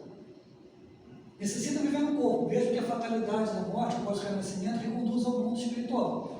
Interrompe o seu desenvolvimento no útero materno. É crime de honra em relação à vida, tem vida sim, embora em valores diferentes são considerados normais pelo conhecimento genético atual. Não se trata de coisas conduzidas anteriormente pela mulher, mas de filhos que não puderam cumprir a formação orgânica total, pois isso é o resultado da concepção da união do espermatozoide com o óvulo. Próximo. Sucede, porém, que a genitora igualmente não é vítima da injustiça divina ou da escolha da lei do acaso, pois que foi corresponsável pelo suicídio daquele espírito que agora busca para juntos conseguirem inadiar o processo de reparação do crime, da recuperação da paz e do equilíbrio antes de destruí-lo. Quando as legislações se desvariam e discriminam o aborto por anencefalo, facilitando a sua aplicação, a sociedade caminha a passos largos para a legitimação de todas as formas cruéis de abortamento. E quando a humanidade mata o feto, prepara-se para outros hediondos crimes que a cultura, a ética e a civilização já deveriam ter eliminado da vasto processo de crescimento intelecto e moral. Joana de Anjos. O processo de evolução, no entanto, é inevitável. Os criminosos legais de hoje e começaram no futuro em novas experiências reencarnacionistas, sofrendo a frieza do comportamento, aprendendo através do sofrimento a respeitar a vida. Combate essa dor e ama o filhinho que se encontra no teu ventre, suplicando-se, sem palavras, a oportunidade de redimir-se. Considera-se que se ele houvesse nascido bem formado e normal, apresentando depois algum problema de idiotia, de endefenia, de degenerescência, perdendo as funções intelectivas, motoras ou de outra natureza, como acontece a miúde, você também o matarias? Se exercitar o aborto do encefalo hoje, amanhã pedir a eliminação legal do filho ilimitado, poupando o tempo de sofrimento como se alega no caso da encefalia. Aprende imediatamente agora, para que o teu seja uma manhã de bênçãos e de felicidade. pode imaginar que ter um bebê quando na anencefalia seja uma bênção de Deus. A gente só consegue viver entre o intervalo entre o nosso berço e o nosso túmulo. A gente não sabe o que veio aqui antes, o que vai vir depois. Então, Deus não joga dados. Deus nos ama. Vocês têm filhos que têm filhos? Vocês amam os filhos de vocês? Querem que eles sejam felizes? Se eles pedirem peixe, vocês vão dar uma pedra? Se eles pedirem pão, vocês vão dar uma serpente? Se nós que somos maus queremos coisas para os nossos filhos, imagina bem que Deus quer, que o nosso Pai quer para a gente. O que a gente chama muitas vezes de infortúnio, muitas vezes é o que vai nos salvar, que vai ser o que realmente foi importante para nós nessa vida. Você vai rápido, já estou passando. Sim, isso é importante. Será racional ter separado do feto as mesmas intenções que vocês pensam ao corpo de uma criança que viveu há algum tempo? Vejam tudo isso a vontade de Deus. Não trateis, pois, devidamente coisas que deveis respeitar, porque não respeitar as formas de criação, algumas vezes incompletas por vontade do Criador. Tudo que ocorre segundo seus desígnios, e ninguém é chamado para julgá-los. Depois, se falar das perguntas, posso falar um pouquinho mais sobre essa parte aqui, senão essa palestra aqui cada slide já pode falar uma hora. Vamos próximo. Isso. Toda criança que sobrevive após seu nascimento tem, portanto, necessariamente um espírito não encarnado? O que seria sem isso? Não seria um ser humano. Então, existe um espírito não certo? Existe um espírito que está precisando muito daquela gravidez. Às vezes nem precisa completar a gravidez. Só o fato de ele estar passando aquela gestação já está recompondo o cérebro dele. Essa mãe está fazendo bem, ela nem tem ideia. Quantas mães também nem sabem que estão levando o bebê do útero? Muitas, 15% das gestações normais seriam um abortamento espontâneo, sem que a mulher saiba. Isso está ajudando os espíritos também. Deus é bom, gente. A gente pode ficar com medo, a gente fica, mas Ele quer o nosso bem, sabe? Quer que a gente se recupere. Não se por aborto praticado por médicos. Aborto em casos de gravidez de estupro, se a gravidez de estupro e aborto precisa de conhecimento das gestantes ou for incapaz de ser representante legal. Eu vejo esse caso, no caso que aconteceu, que é uma menina que era excepcional, exatamente ela não falava, ela precisava de cuidados o tempo todo, ela era capaz de se manter sozinha. E os pais, pobres, tinham que trabalhar e deixavam a criança em casa. A criança que era uma adolescente. Eis que começou uma construção de um prédio do lado, e estranhamente a adolescente começou. Ela vivia sozinha lá, começou a aumentar a barriga. Via que era uma gravidez, óbvio, ela não tinha condição de saber o que aconteceu, nem de falar o que aconteceu, mas era óbvio que ela foi violentada. E procuraram recursos, e a lei permitiu que ela interrompesse a gravidez. Levaram, ela não falava nada, ela só ouvia, não falava nada. Foi levada para a clínica de aborto, legalmente. Ela deitou na maca. Aí, quando o médico começou a fazer o procedimento, ela atuou. Não! Todo mundo assustado. Não! E saiu correndo. Aí os pais disseram: não, então deixa. A criança nasceu, virou o xodó dos avós. Ele cresceu, virou engenheiro químico, trabalhando na NASA, levou para a mãe para lá, para tratar. Esse espírito é um espírito que veio para ajudar. Ele veio para... Quem ia ficar para essa senhora? Depois que os pais morressem, quem ia cuidar dela? Ele cuidou. Então, gente, Deus é bom. Deus precisa da nossa ajuda. Né? A gente tem que... Nós somos co-criadores, né? A gente, não só a mulher é co-criadora é o portal da reencarnação, mas o pai também é importante. O pai, o avô, a avó, a sociedade. É importante para não parar aquela mulher. Nós precisamos ajudar. Sobre a perspectiva de saúde do abortamento, a interrupção da gravidez até 20 a 22 semanas de gestação e com produto de concepção pesando menos de 500 gramas. A palavra aborto se fala do conceito que não vai sobreviver ao nascimento. Abortamento é a palavra certa. Próximo.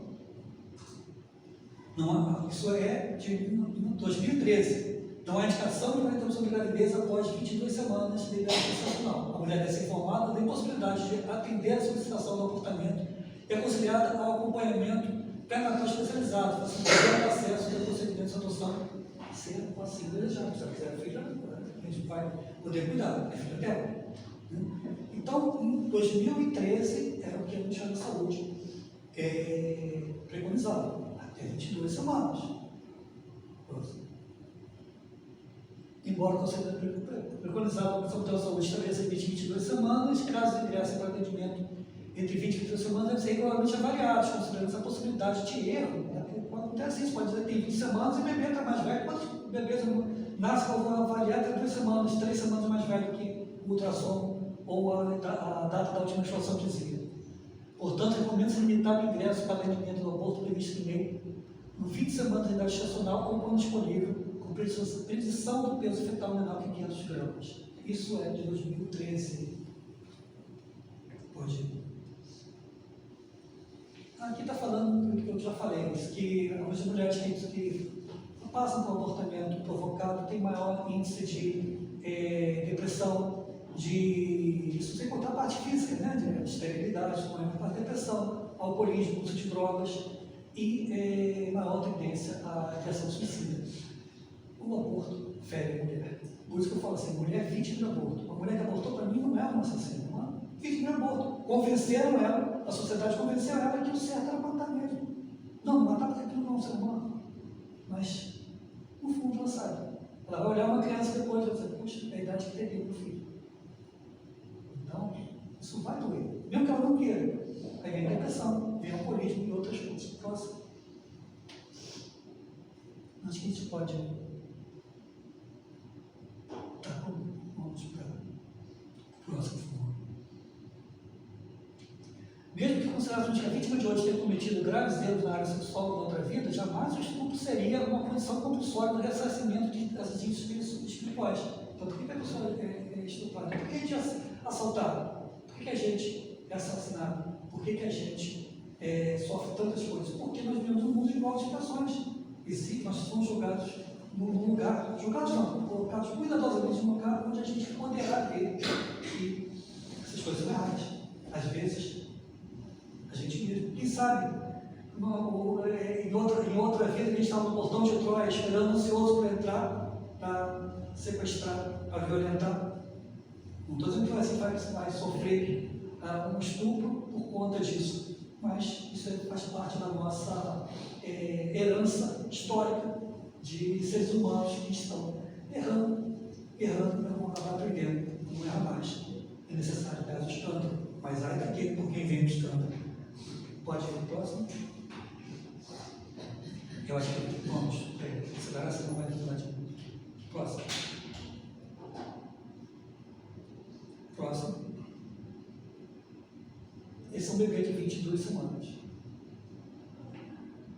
Eu posto muito um bebê de 21 semanas pulando no útero. 21 semanas não é capaz de viver, mas eu estava pulando, viver fora do útero. Esse é capaz de viver com cuidado. Sorrindo. Essa, a amiga minha que eu conheci na luta contra a legalização do aborto, que é a Rebeca Kissinger. Ela, uma advogada norte-americana, que ela sabia que ela era adotada, quando ela cresceu, ela foi procurar como é que foi a origem dela, né? Veio todos os dados, depois dos 18 anos pode ver, veio todos os dados da mãe, e quando foi perguntado sobre o pai, caucasiano corpulento. Ela entendeu na hora que o pai caucasiano corpulento foi a pessoa que estuprou. Depois ela conheceu a mãe.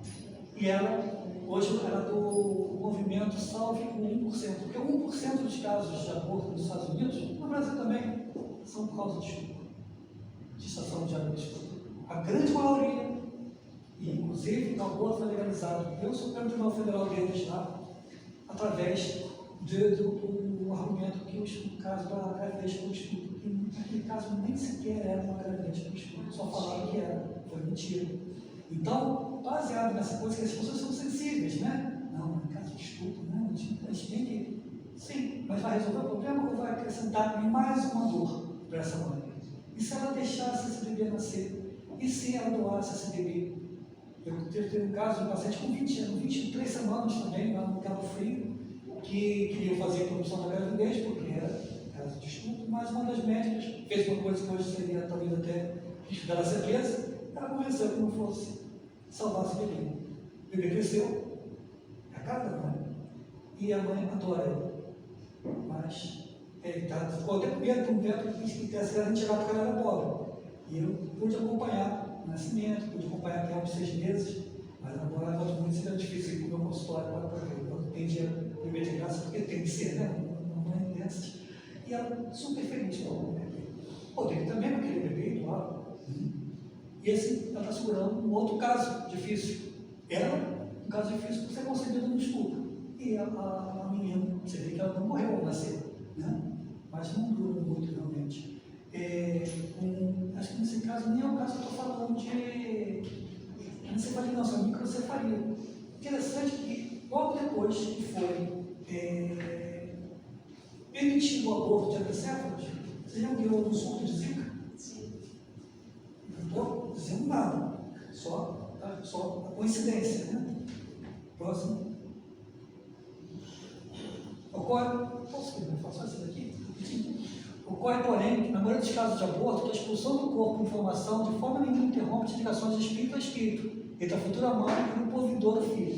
Sem entender a ocorrência, ou percebendo que o desespero espiritual agarra essas matrizes orgânicas, e a força da persistência psíquica sobre a frustração do insucesso termina por lesar a aparelhagem genital da mulher, dando genes a doença de etiologia muito, muito complicada, favorecendo os múltiplos processos cancerígenos. Outro sim, em estado de desespero, por sentir impedido de completar o ciclo da vida, o espírito estabelece processos de obsessão, que se complicam culminando por alienar a mulher da consciência culpada, formando quadros depressivos e outros, em que a loucura e o suicídio tornam-se hipóteses de libertação mentirosa. Então, o que poderia ser uma gravidez de conciliação, torna-se mais uma versão, e aquele espírito fica atuando como um obsessor, levando ela a mais dor. Gente, o que a gente tem que dar desses espíritos? Misericórdia desses espíritos também. Gente, foi roubado tudo deles, toda uma encarnação. O que a gente pode falar para um espírito que sofreu esse roubo infinito? Perdoa.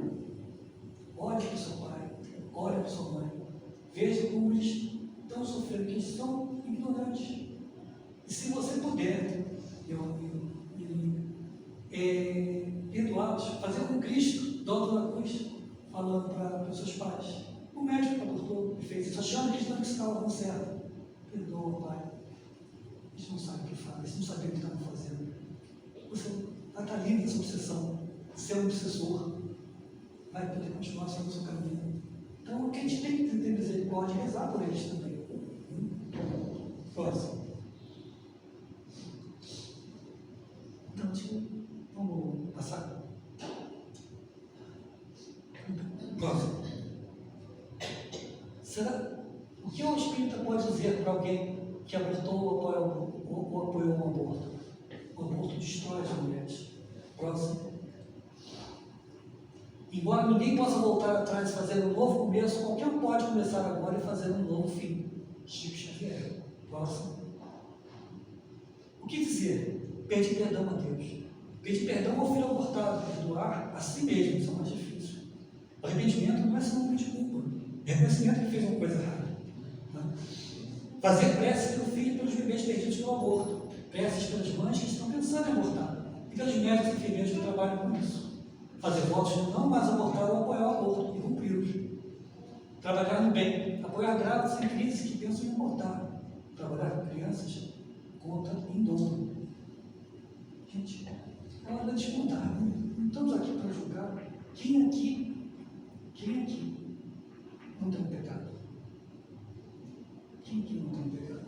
Então, o cristão não pode olhar para alguém que defende o aborto, que é uma mulher que fez o aborto e criticá-lo, né?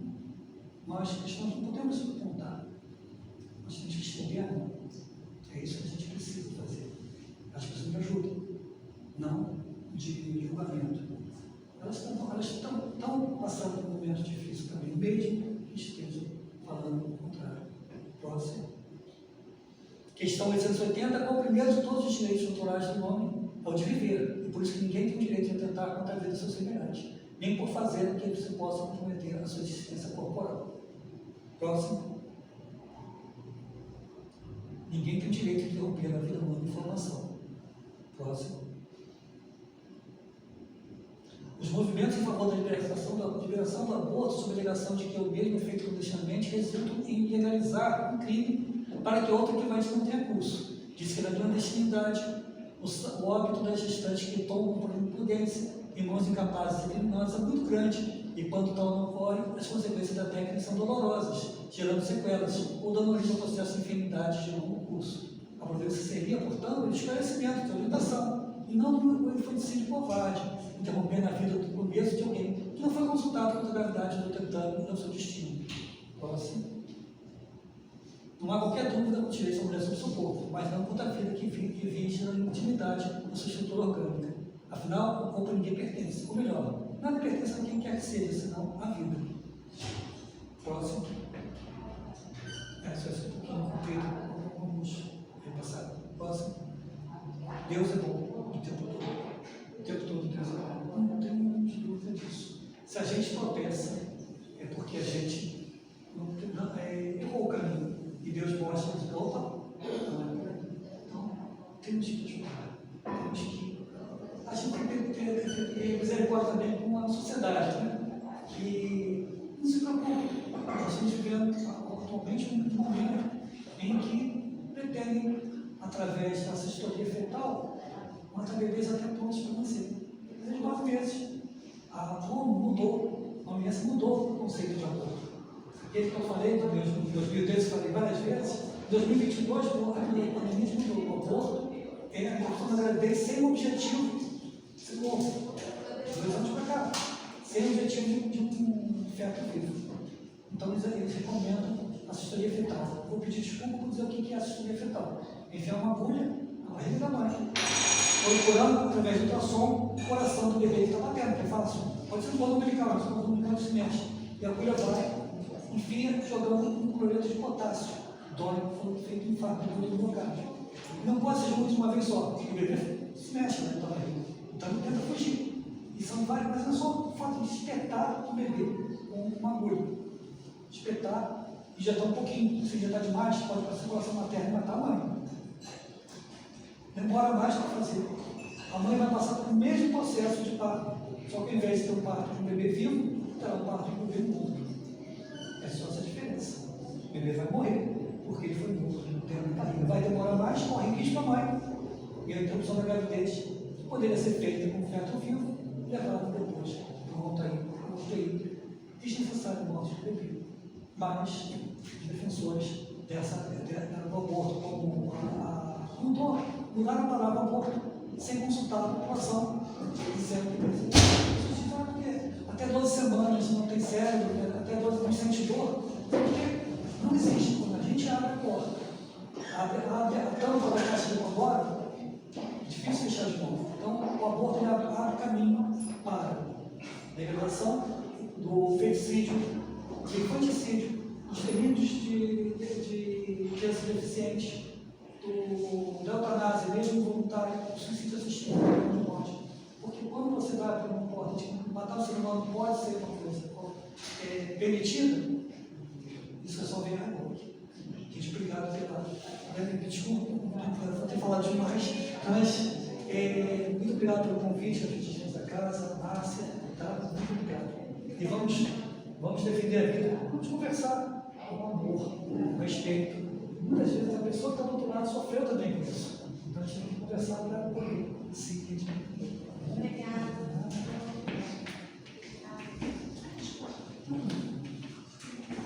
Gente, estou assim, profundamente agradecida, porque foram muitos aprofundamentos doutrinários, científicos, de uma grande sensibilidade. Né? Me sanou assim, muitas dúvidas. E assim fica a nossa gratidão, porque precisamos, necessitamos que o esclarecimento doutrinário nessa temática seja muito difundido, porque ainda é pouco falado. Poucas pessoas ousam ir até uma tribuna espírita e falar sobre essa questão com tanta profundidade, com tanto esclarecimento. Muitas vezes, quando é um tema sensível, e alguém, muitos de nós, podemos ter cometido esse equívoco, pode tocar em feridas profundas, mas não falar gera também outras feridas profundas. E a reabilitação, porque Jesus é o reabilitador de almas. A reabilitação, ela está para a gente, como a cada amanhecer temos uma oportunidade nova. E assim, amei a expressão, mulheres vítimas do aborto, né? Porque são vítimas, são realmente vítimas. E o interessante, quando começamos o Reage, a maioria das mulheres que nos procuraram para poder abraçar a causa foram mulheres diretamente ou indiretamente, e homens também, indiretamente envolvidos com essa causa. Uma vez eu fui fazer uma fala sobre isso e levantou uma pessoa dizendo que queria falar. Eu já fiquei, a pessoa levantou e já foi vindo, né? Ela fez assim, ó, te acompanho nas redes sociais e eu vim aqui porque você postou que ia falar naquela casa aquele dia e eu vim aqui para poder te agradecer. Eu e minha esposa engravidamos e o médico sugeriu um abortamento porque o bebê nasceria com uma má formação. E nós aquecemos, nós aceitamos a indicação do médico. E temos um sofrimento profundo, porque toda vez que chega a data do aniversário do nosso, que seria a data do aniversário do nosso filho, nós padecemos um sofrimento profundo e hoje abraçamos a causa em defesa da vida. Agradecemos a atenção e vamos fazer um pequeno intervalo, pequenininho, viu gente? 10 minutos, Lúcia? 10 minutos para a gente retomar com uma temática muito importante, né? Que é a entrega legal.